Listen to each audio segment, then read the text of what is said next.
Abba, papa, motema nanga. Etondi sami, naposa na yoe. Abba, papa, molimo nanga. Ezo ganga, koluka yoe, nana koti kateo, kotambole na yo. Osambo te mananga kolanda yo nana kolembateo kongumba mela yo tina bomo idake.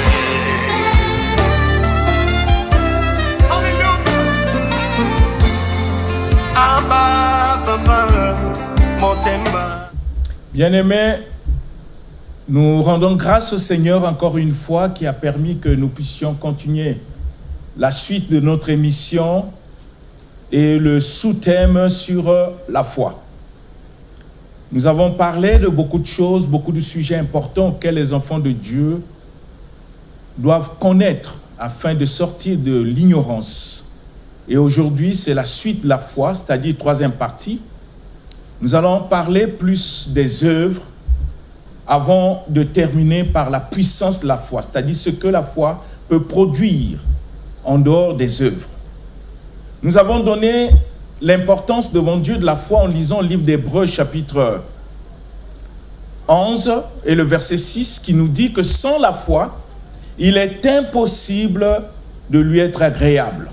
Sans la foi, personne ne peut être agréable au Seigneur. Donc la foi, dans la vie des enfants de Dieu, c'est obligatoire, c'est impératif.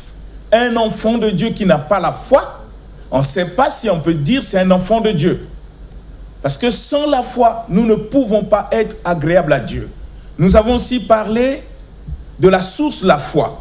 Parce qu'à un certain moment, on a enseigné aux gens que la source de la foi était notre imagination, notre pensée, ce qu'on pouvait croire pour pousser Dieu à agir selon nos pensées. Je vous avais dit que la parole de Dieu est tellement claire et le Seigneur lui-même a dit dans sa parole, mes pensées ne sont pas vos pensées et vos voix ne sont pas mes voix. J'aimerais que tout chrétien puisse comprendre cela. Nous ne pouvons pas avoir les mêmes pensées que Dieu.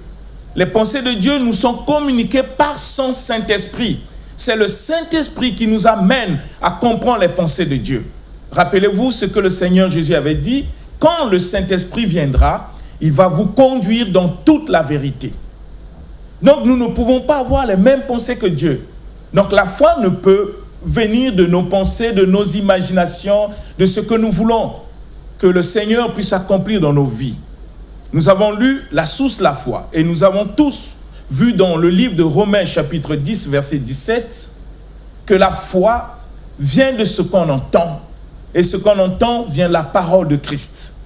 Il n'y a que la parole de Christ qui peut produire dans le cœur de l'enfant de Dieu la foi dont la Bible parle. Ici, nous parlons de cette foi que le Seigneur enseignait. La source, c'est la parole. Et nous avons dit que si quelqu'un rejette la parole, si une personne ne veut pas marcher avec la parole, faire que sa vie devienne la parole du Seigneur, la question que nous avons posée, comment cette personne peut prétendre avoir la foi en Dieu? On a essayé de définir la foi selon le dictionnaire et donner le vrai sens de la définition de la foi sur le plan spirituel qui n'a rien à voir, bien aimé, avec la croyance. Je vous avais dit que tu peux croire en Dieu comme tu veux, croire qu'il est sauveur, qu'il est mort sur la croix, il est ressuscité, oui, c'est bien, c'est une bonne chose. Mais la croyance n'a rien à voir avec la foi. Parce qu'ici, nous avons défini la foi étant la confiance absolue en Dieu et en sa parole. Nous ne devons pas seulement avoir confiance en Dieu, mais en sa parole, parce que la parole du Seigneur, c'est Dieu lui-même. Et nous l'avons lu dans le livre de Jean, que la parole qui était au commencement était Dieu, et cette parole s'est faite chair, et nous avons appelé cette parole Jésus-Christ. Donc, si la foi, c'est la confiance qu'on peut avoir en Dieu et en sa parole, tout chrétien qui n'a pas confiance en Dieu, même s'il confesse son nom, même s'il croit en lui, ce chrétien pourrait être agréable à Dieu. Parce que la Bible est claire, sans la foi, il est impossible d'être agréable à Dieu. Et nous avons démontré ici que la foi, c'est l'obéissance à la parole. Parce que si je n'obéis pas à cette parole qui produit en moi la foi, comment je peux dire aux gens que j'ai la foi? C'est ainsi qu'aujourd'hui, nous allons parler simplement de ces œuvres dans la vie du chrétien. Nous ne parlons pas des miracles. On va parler des miracles quand on va vous démontrer la puissance de la foi. Mais nous parlons d'abord de l'œuvre de la foi dans la vie du chrétien. Et ce que la foi peut amener dans la vie pour faire d'un chrétien un homme surnaturel. Bien qu'il vive dans un monde naturel, mais par la foi, tu vis dans le monde surnaturel qui est le monde même de Dieu. C'est ainsi que nous allons lire le livre de Jacques, chapitre 2. Nous lisons le livre de Jacques, chapitre 2, à partir du verset 17, pour que nous puissions comprendre ce que le Seigneur nous enseigne dans sa parole. Jacques, chapitre 2, le verset 17 à 18, et nous allons lire aussi le verset 20. Jacques, chapitre 2, du verset 17 au verset 18, puis le verset 20, dans la version Vie Nouvelle, nous allons le Seigneur. Amen. Il en va de même pour la foi. Si elle ne produit pas d'œuvre, elle est morte en elle-même. Mais quelqu'un dira, toi, tu as la foi, et moi j'ai les œuvres. Montre-moi ta foi sans les œuvres, et moi, c'est par mes œuvres que je te montrerai ma foi. Verset 20. Veux-tu connaître, homme sans intelligence, que la foi sans les œuvres est morte? Amen.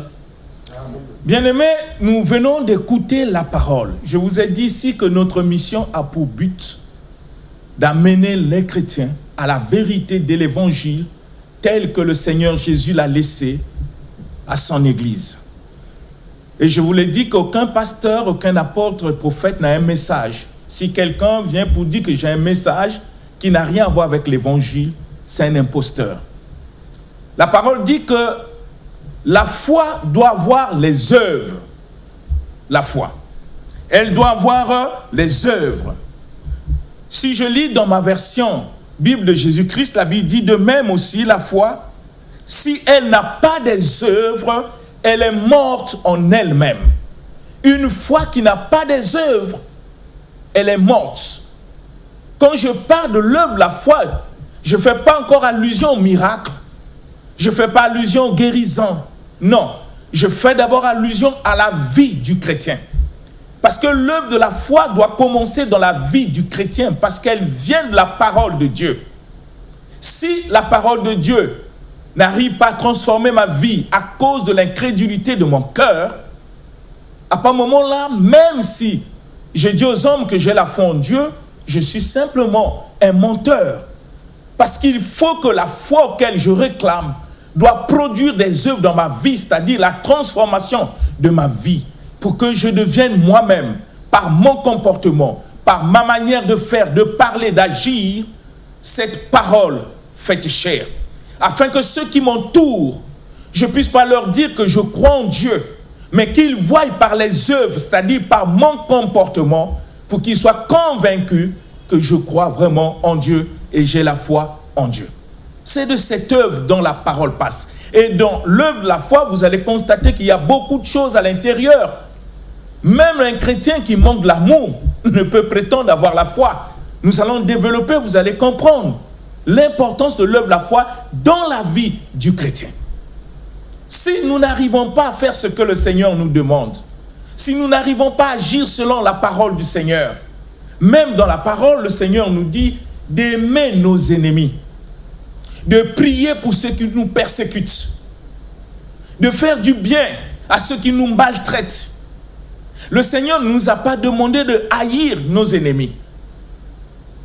Si mon comportement change et que je commence à marcher selon la parole, même si j'avais de la haine dans mon entourage, les gens savent, mais quand ils vont constater que mon cœur a changé, je commence à aimer même mes ennemis, à prier pour ceux qui me persécutent, à bénir ceux qui me maudissent, ils vont constater eux-mêmes dans ma vie et ils vont voir l'œuvre de la foi, c'est-à-dire de la parole de Dieu auquel j'ai cru.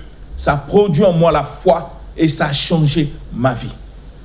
Mais malheureusement, que nous confessons être des disciples de Jésus sans faire ce que le Seigneur attend de nous. Malheureusement.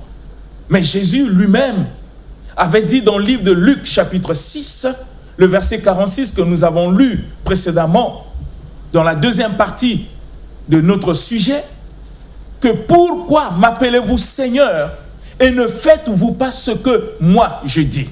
Pourquoi m'appelez-vous Seigneur et ne faites-vous pas ce que moi je dis?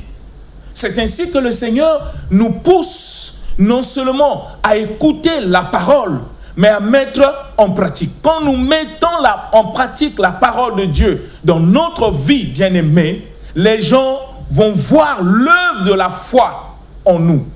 Ils vont constater la transformation dans notre vie. Même ceux qui pensaient que nous sommes mauvais, que nous ne pouvons pas changer, quand ils vont constater le travail que la parole a fait dans notre vie, ils viendront, ils vont suivre notre Dieu. C'est de cela que la Bible parle, de l'œuvre de la foi, avant les miracles. Moi qui vous enseigne, je crois aux miracles, je crois ce que Dieu peut faire, mais pas de la manière qui est enseignée aujourd'hui dans nos églises. Nous voulons être conformes à la pensée de Dieu, à sa parole, conformes à l'évangile. Si la foi dans ma vie ne produit pas les œuvres, c'est-à-dire ça ne m'amène pas à vivre selon la parole de Dieu, la parole dit que cette foi, elle est morte. Vraiment morte. Cette foi, elle est morte. Mais quand nous lisons le verset 20, la Bible dit aux hommes,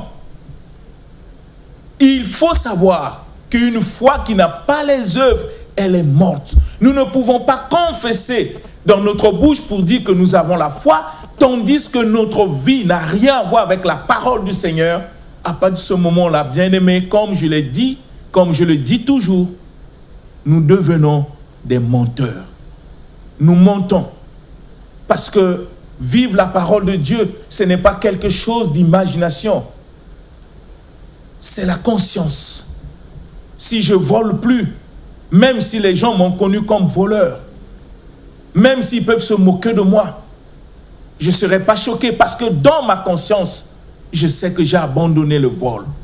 Dans ma conscience, je sais que j'ai abandonné le mensonge. Dans ma conscience, je sais que j'ai abandonné. Pourquoi je l'ai abandonné? Parce que je me soumets à la parole de Dieu. Se soumettre à la parole, obéir à la parole, marcher selon la parole, c'est la preuve suffisante qui prouve devant le monde que j'ai confiance en Dieu et en sa parole. Et cette confiance en Dieu et en sa parole, c'est ce que la Bible appelle la foi.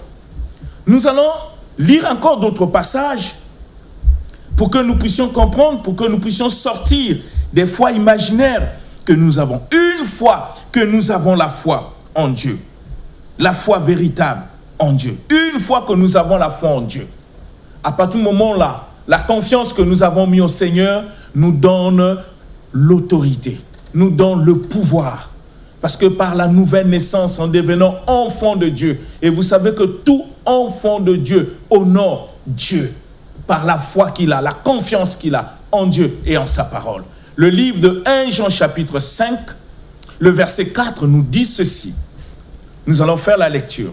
1 Jean chapitre 5, au verset 4, nous allons dire, Seigneur, puisque tout ce qui est né de Dieu remporte la victoire contre le monde.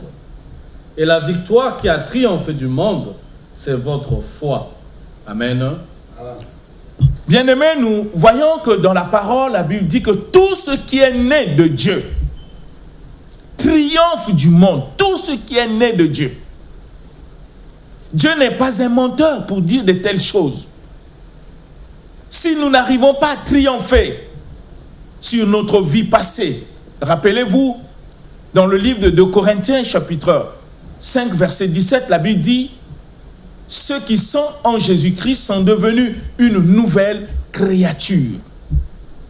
Les choses anciennes sont passées et toutes choses sont devenues nouvelles. » Nous devenons une nouvelle créature, c'est-à-dire quelque chose qui n'avait jamais existé. Dieu nous recrée en Jésus. Et quand il nous recrée, nous devenons une chose nouvelle, une création nouvelle, plus que Adam. C'est ce que ce passage veut dire.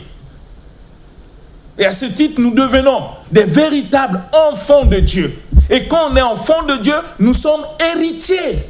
Peut-être parfois nous ne réalisons pas la profondeur de ce que Dieu est en train de dire.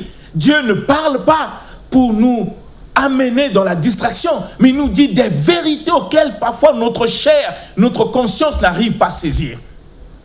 Quand on est véritablement un enfant de Dieu, la Bible dit, ceux qui sont nés de Dieu triomphent.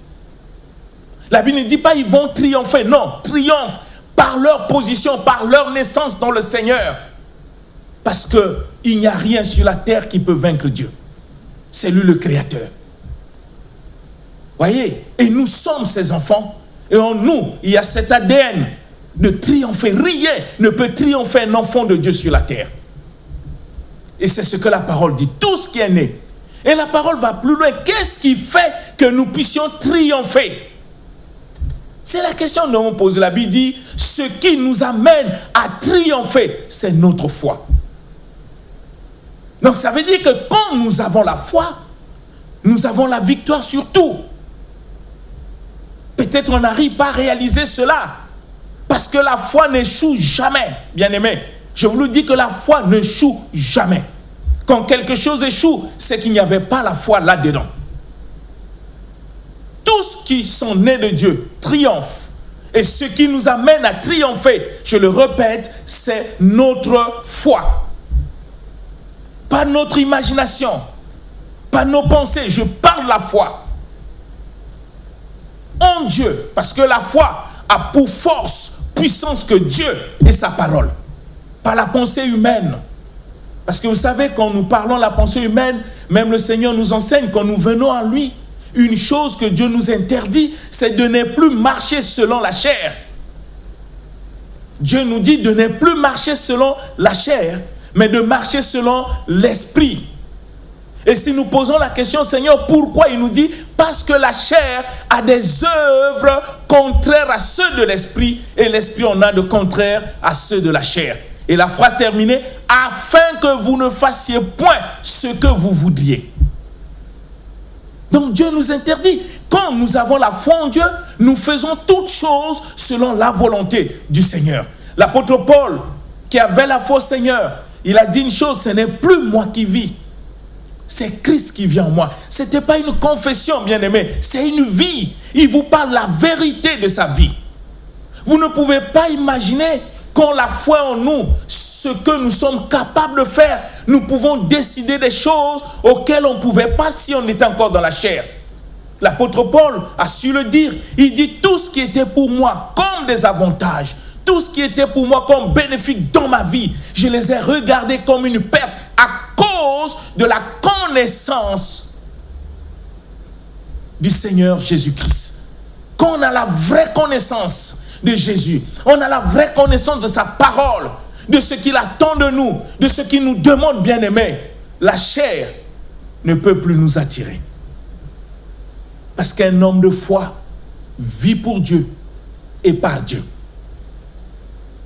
Vit pour Dieu et par Dieu.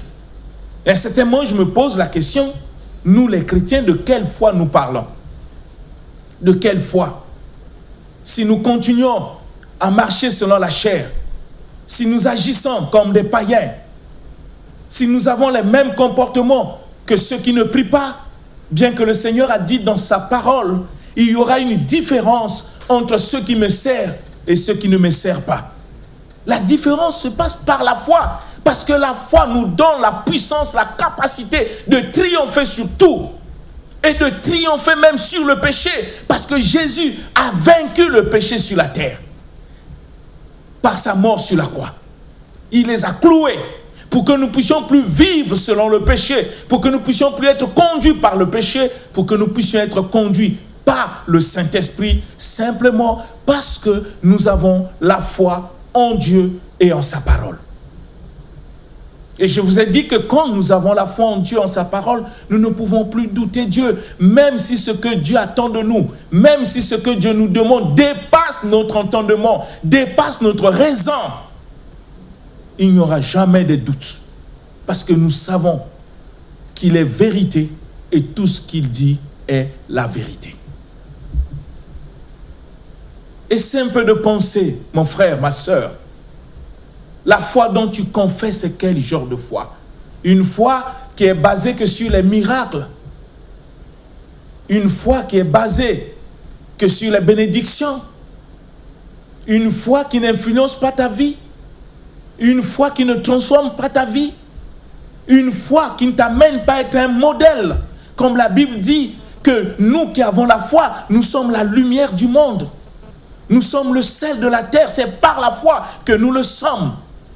Et la Bible va plus loin, dit, quand le sel perd sa saveur, quand le sel perd sa saveur, ce sel ne sert plus à rien.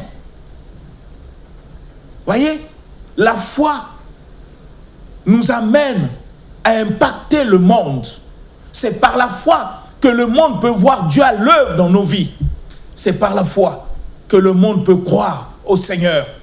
C'est par la foi que Dieu peut manifester des choses extraordinaires, dépassant l'entendement de l'homme par nous.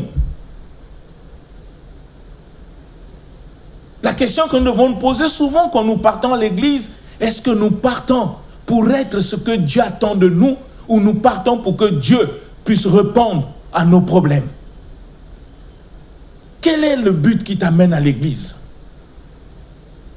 Pourquoi tu suis le Seigneur? Pourquoi tu vas à l'église? C'est pour faire quoi? Pour laisser la parole te transformer? Pour mettre toute ta confiance en Dieu, en sa parole? Pour marcher selon la parole? Pour agir selon cette parole? Afin d'influencer premièrement ta famille, ta femme, tes enfants. C'est des personnes qui te sont proches, qui te connaissent dans ton comportement. Est-ce que quand tu es dans la maison, quand tu es avec ta famille, est-ce que ta famille est convaincue que tu pries? Est-ce que ta famille est convaincue? Est-ce que ta femme est convaincue de toi ou ton mari est convaincu de toi vraiment que tu vas à l'église non pour faire des aventures, mais pour laisser la parole te transformer? Ça dit qu'avoir la foi en confiance en cette parole qui te demande d'abandonner ceci, de laisser telle chose.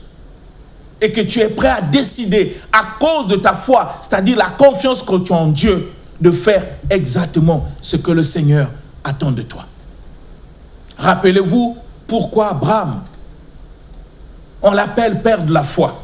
Pourquoi Abraham est père de la foi? Quand vous lisez la vie de l'Abraham, vous allez constater qu'en réalité, Dieu n'a pas tellement opéré beaucoup de miracles dans sa vie. Abraham n'a pas vu des paralytiques marcher, les morts ressuscités pour avoir la foi. Mais on dit il est père de la foi. Par l'obéissance, quand Dieu lui a demandé de quitter sa patrie, de sortir. Voilà la foi d'Abraham. Abraham n'a pas regardé les biens, il n'a pas regardé la famille, il n'a pas regardé sa patrie, mais il a regardé la parole. Il a mis confiance en ce que Dieu lui a demandé. Il est sorti de sa patrie pour aller vers là où Dieu lui avait demandé. Et la Bible dit, il allait sans savoir là où il allait. Ce qui intéressait Abraham, c'est que Dieu lui a dit de sortir. Voilà comment la foi agit dans le cœur de ceux qui ont confiance en Dieu. Et cet Abraham dont nous parlons de la Bible, père de la foi, Dieu lui a demandé encore une fois de sacrifier son fils unique, Isaac. Abraham n'a pas raisonné. Abraham n'a pas consulté des pasteurs pour savoir qu'est-ce qu'il doit faire. Il savait ce que Dieu lui a demandé. Mais comme nous l'avons dit précédemment, que la foi, c'est l'obéissance absolue en ce que Dieu nous demande. Abraham n'a pas attendu pour dire non, il faut que je puisse d'abord jeûner pour savoir. Non, il savait que ce que Dieu a dit doit s'accomplir dans sa vie.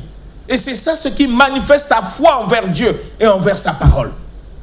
Il a obéi, il a pris son fils. Il n'a pas pu dire à son fils parce qu'il savait, si je disais à mon fils, il devait fuir. Je suis déjà âgé parce que le but d'Abraham, c'est d'accomplir parfaitement ce que Dieu lui a demandé. Voilà comment la foi agit avec ses œuvres. Je ne vous parle pas encore de la foi étant que puissance des miracles. Non, je vous parle des œuvres. Et c'est ça ce qui est important. Abraham l'a démontré qu'il avait la foi en Dieu. Parce qu'il était capable de sacrifier son fils pour Dieu. Et le faire, il faut avoir la foi, bien-aimé. Si tu n'en as pas, tu ne pourras pas. Parfois, on se trompe par des sensations charnelles, par des émotions. Quand tout va bien, on a l'impression qu'on a la foi en Dieu. Mais quand tout va mal, vous allez voir des chrétiens en train de pleurer. Le chrétien qui a confessé à 7 heures qu'il avait la foi en Dieu, quand les problèmes arrivent dans sa vie, à 12 heures, il se met à pleurer, à raconter n'importe quoi, à chercher des solutions, même dans des zones obscures, là où Dieu ne se trouve pas. Et quand tout va bien, il va dire aux gens que j'ai la foi. Non, bien-aimé, la foi nous rend constants en tout et pour tout. Même quand tout va mal, ça brise pas notre foi. On reste constant en Dieu. Et Abraham n'a pas dit à sa femme, Sarah, pour dire non, le Seigneur m'a demandé, il faut que je sacrifie le fils. Il savait, s'il disait à Sarah, Sarah devait convoquer une réunion de famille pour dire que le Dieu d'Abraham est sorcier, et Abraham ne pourrait jamais exécuter la parole de Dieu. Vous voyez, la discrétion et l'amour qu'il avait pour le Seigneur, la détermination, la confiance qu'il avait en Dieu et en sa parole, a mené Abraham à agir discrètement parce qu'il avait l'unique but, c'est d'accomplir ce que Dieu attendait de lui. Vous savez aussi Job, c'est la même chose. Je peux vous citer des hommes de foi. Je ne parle pas de la foi où quand Dieu fait quelque chose dans ta vie, il te donne une promotion, tu dis que tu as la foi et quand tout va mal, tu n'as plus la foi. Je ne parle pas de ça. Je parle de la foi de la Bible. Job a tout perdu. Je ne sais pas si c'était toi à la place de Job. Parfois tu penses que tu traverses des épreuves difficiles, mais Job en a traversé. En une journée, il a perdu tous ses enfants. Et en une journée, il a perdu sa santé, tous ses biens. Peut-être si c'était toi et moi qui confessons simplement par des émotions, des sentiments que nous avons la foi, si on avait subi le sort que Job avait subi, peut-être on devait abandonner Dieu. Mais c'est la foi qui a maintenu Job. Il dit, je suis venu nu sur la terre, je vais repartir nu. Dieu a donné et Dieu a ravi, que son nom soit béni. Même dans les souffrances, la foi confesse et glorifie le Seigneur. Bien-aimés, tous ceux qui sont nés de Dieu triomphent. Même les difficultés, les situations ne peuvent pas nous triompher. Parce que la fermeté de notre foi en Dieu va démontrer à suffisance que notre Dieu est plus grand que les situations auxquelles nous traversons. C'est ainsi que je vous avais lu le livre d'Hébreux chapitre 11. J'aimerais qu'on puisse me lire encore ce livre de Hébreux chapitre 11 verset 1, où les gens l'interprètent trop mal. Ils pensent que ce qu'on attend, ça vient de nos pensées. Hébreux chapitre 11 verset 1. Hébreux chapitre 11 au verset 1, nous sommes le Seigneur. Amen. Or la foi, c'est la ferme assurance des choses qu'on espère, la démonstration de celles qu'on ne voit pas. Amen. Vous voyez, quand nous lisons ces choses, la Bible dit, la foi c'est une ferme assurance des choses qu'on espère. Ferme assurance. Qu'est-ce qu'on espère? On espère en qui? On dit des choses qu'on espère. On ne dit pas des choses qui n'existent pas. Si nous espérons à ces choses, c'est que ces choses existent. Ces choses existent en Dieu.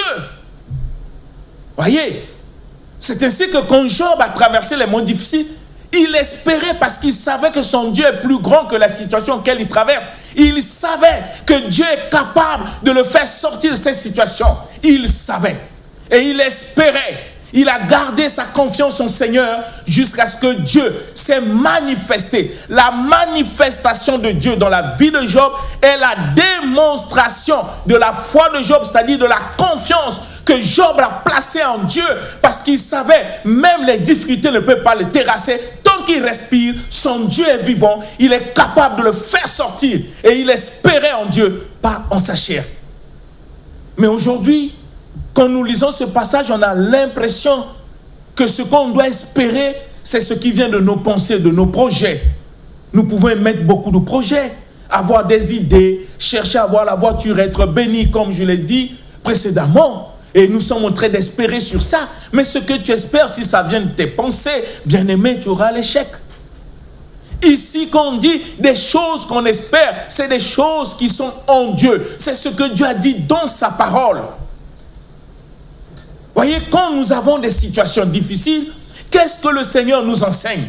Il nous dit que votre cœur ne soit pas troublé. Mais malheureusement, combien de chrétiens ont des cœurs troublés quand ils traversent des situations difficiles? Et quand mon cœur est troublé, bien-aimé, je suis en violation même de la parole du Seigneur. C'est le manque de confiance en Dieu. C'est ce que nous n'arrivons pas à réaliser. C'est ainsi que Jésus dit, pourquoi tu m'appelles Seigneur et ne fais-tu pas ce que je dis? Qu'est-ce que Jésus me dit? Quand tu traverses des moments difficiles, que ton cœur ne soit pas troublé. Et Dieu va plus loin. Qu'il faut regarder toute épreuve dans ta vie comme un sujet de joie. Mais on n'arrive pas, bien-aimé, si moi qui vous prêche, je n'arrive pas à regarder les épreuves comme un sujet de joie, comme dit le livre de Jacques, au chapitre 1, verset 2, je n'arrive pas à faire ce que Dieu me demande. Je me pose la question, ma foi est basée sur quoi? J'espère en qui? Parce que c'est une ferme assurance. J'ai l'assurance sur qui? Sur mes pensées? Sur ma chair? Ça ne va jamais s'accomplir. Et je le répète, que ceux qui ont la foi triomphent toujours. La Bible dit, ceux qui sont nés de Dieu. Il faut aussi te rassurer si tu es né de Dieu. Naître de nouveau. Est-ce que vraiment tu es né de Dieu? Tu peux le confesser, mais est-ce que réellement, parlons sérieusement, est-ce que dans ta conscience, tu es convaincu que tu es né de Dieu? Je ne parle pas de l'imagination, parce que c'est une vie.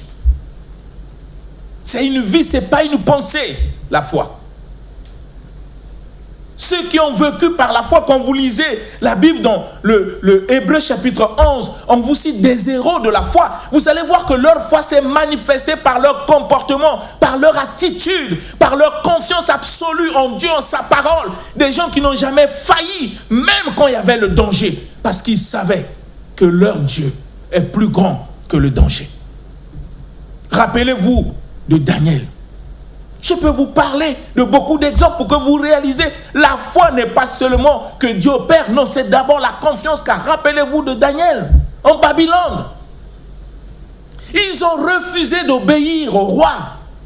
Ils ont refusé de faire ce que le roi de Babylone leur demandait.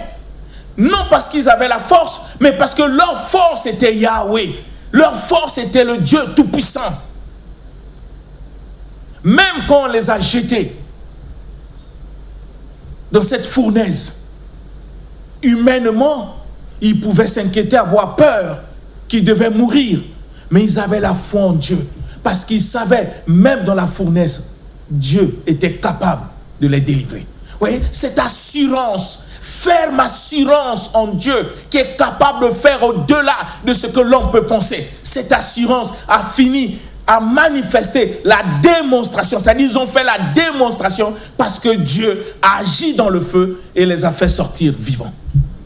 C'est la démonstration de leur foi. Mais aujourd'hui, c'est comme si nous forçons Dieu à faire ce que nous pensons. Nous forçons Dieu. On force, on jeûne, on prie comme si c'est par le jeûne que la foi va se manifester. Non, bien-aimé. Non, bien-aimé. La foi n'agit pas par les jeûnes, non. Vous faites confusion. La foi n'agit pas par les jeûnes, vous faites confusion, bien-aimés. Parce que tous ceux qui sont nés de Dieu triomphent. Retiens ça, triomphe. Si tu triomphes pas, c'est qu'il y a un problème. Non en Dieu, mais en toi. Il y a un problème dans ta vie. En toi, c'est que tu n'as rien compris. Peut-être tu ne comprends pas. Ce n'est pas Dieu, parce que Dieu a tout accompli pour que nous puissions triompher. Et il nous attend pour que nous manifestons notre foi. Regardez encore le livre de Matthieu. Nous allons lire le livre de Matthieu.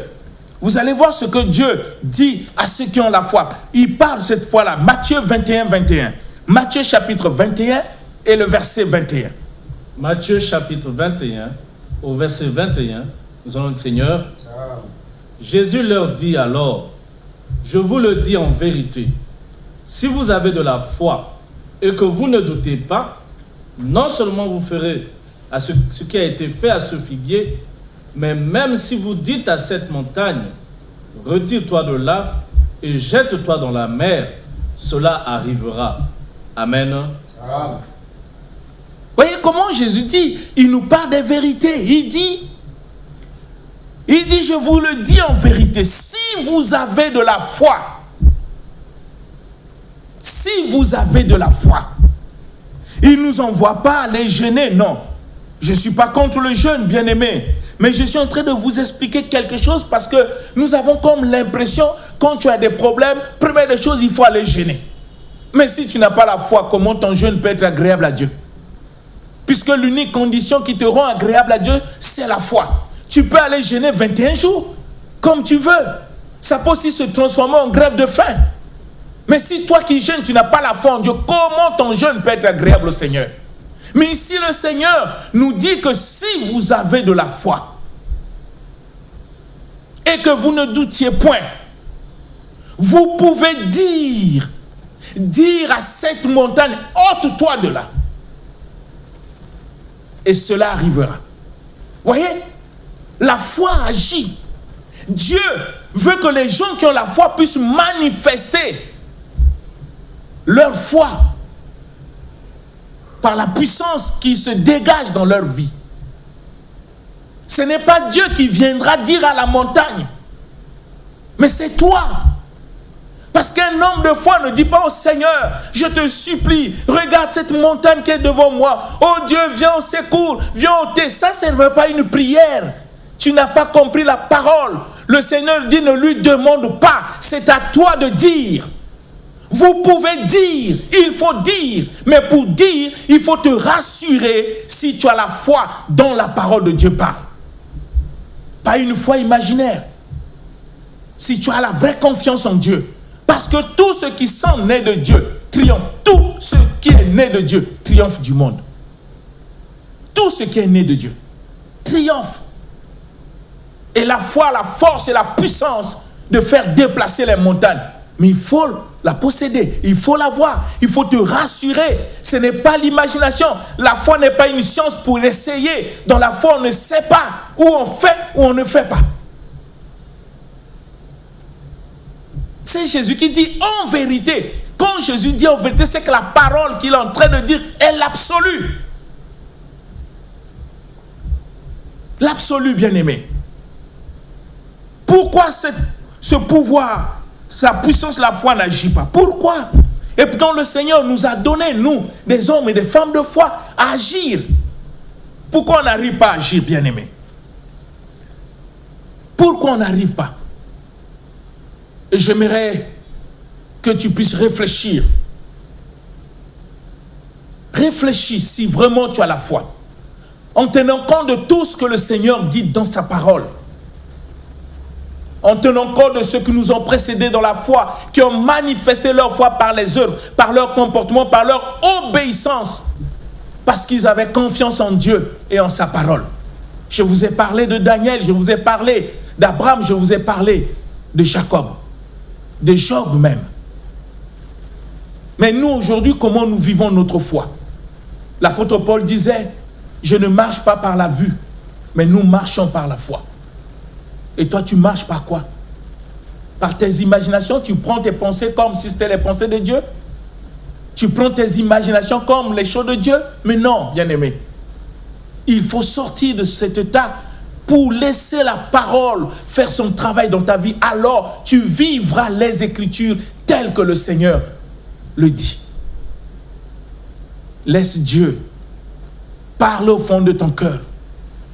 Pour que tu puisses te poser la question, qui es-tu réellement? Es-tu chrétien? Es-tu né de nouveau? As-tu la foi telle que le Seigneur l'enseigne dans sa parole? Ou tu as la foi selon toi?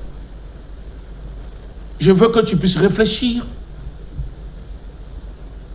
en ce que tu viens d'écouter. Et nous allons continuer la suite de cet enseignement après. Et je veux que tu sois tout le temps scotché à notre chaîne de télévision DRTV International tous les mercredis à 19h pour que tu puisses écouter l'enseignement que Dieu veut que tu puisses savoir afin de sortir de l'ignorance pour que la parole ne devienne plus une écriture mais une vie en toi. Que le Seigneur puisse te bénir au nom puissant de Jésus-Christ. Amen.